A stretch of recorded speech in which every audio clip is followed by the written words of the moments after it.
حضرت آیت اللہ کوچانی، نام آپ حضرات نے سنا ہوگا انشاءاللہ، نہیں سنا تو ابھی سن لیجیے۔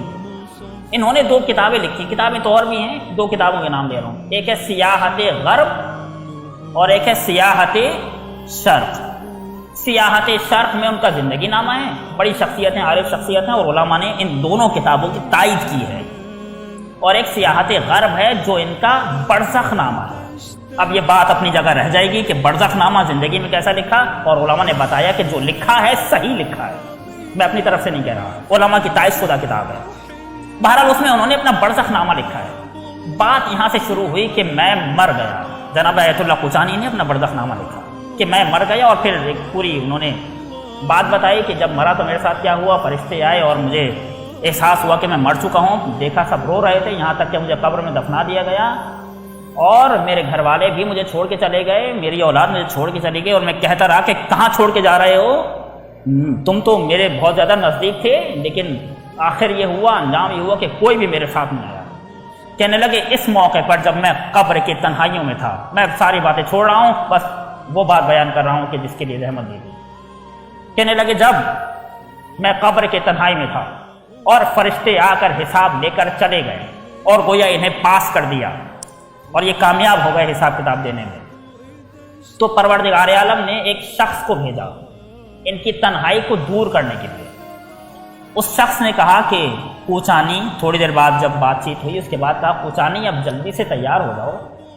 اب تمہاری زیارت کے لیے وہ لوگ آنے والے ہیں، وہ امام زادے آنے والے ہیں کہ جن کی تمہیں اپنی زندگی میں زیارت کی تھی، جن امام زادوں کی آپ نے اپنی زندگی میں زیارت کی تھی، وہ امام زادے آپ کی زیارت کے لیے آنے والے ہیں۔ کہنے لگے اچھا، انہوں نے اپنے آپ کو آمادہ کیا، کچھ لوگ آئے، انہوں نے دیکھا کچھ لوگ ہیں، ان میں سے ایک صاحب ہیں جو ان سب سے ممتاز ہیں، ان کے برابر میں ایک نوجوان ہے، اور ان کے ساتھ ایک اور نوجوان ہے، اور ایک اور شخص ہے۔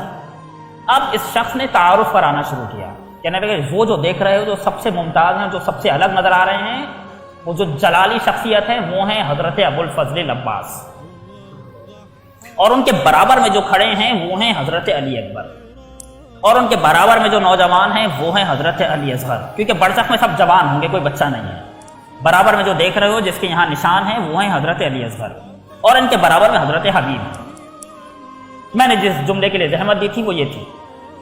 آیت اللہ کوچانی کہتے ہیں کہ میں نے دیکھا کہ حضرت عباس اور حضرت علی اکبر اور ان تمام شخصیات نے اپنے آپ کو مسلح کیا ہوا ہے، تلوار حمائل کی ہوئی ہے۔ میں نے پوچھا ظاہراً جناب حبیب سے کہ انہوں نے اپنے آپ کو ابھی مسلح کیوں کیا ہوا ہے، جنگ ختم ہو گئی، جب کربلا کی جنگ ختم ہو گئی تو اسلحے کی کیا ضرورت ہے، کیوں حضرت عباس علیہ السلام نے ابھی تک اپنے آپ کو مسلح کیا ہوا ہے، کیوں حضرت علی اکبر نے اپنے آپ کو ابھی تک مسلح کیا ہوا ہے، کیوں حضرت علی اصغر نے اپنے آپ کو ابھی تک مسلح کیا ہوا ہے؟ تو جناب حبیب نے جواب دیا کہ کوچانی یہ ابھی تک اپنے آپ کو آمادہ رکھے ہوئے ہیں